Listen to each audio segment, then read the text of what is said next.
così, come se fossi un personaggio, in un teatro colmo e traboccante di personaggi e di pubblico pagante.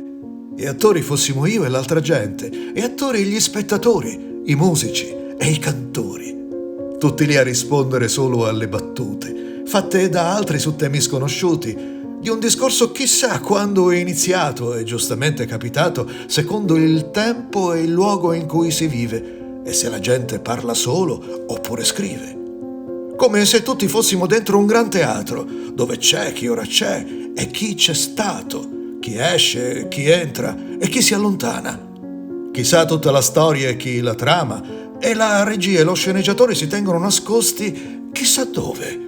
E chi entra o esce è deciso a caso, si naviga a vista e si decide a naso. E tutti possono scegliere la parte, se essere cerchio, tappo oppure botte, se essere vinello frizzantino o se corposo rosso e forte vino, se essere un bianchetto che prepara, se essere focoso come grappa o essere tranquillo e un poco schiappa, o l'uno o l'altro secondo le occasioni, visti i pro e i contro e udite le ragioni. La messa in scena non si ferma mai. E quando dormi succedono cose che non sai, e quando ti svegli perché e dove vai?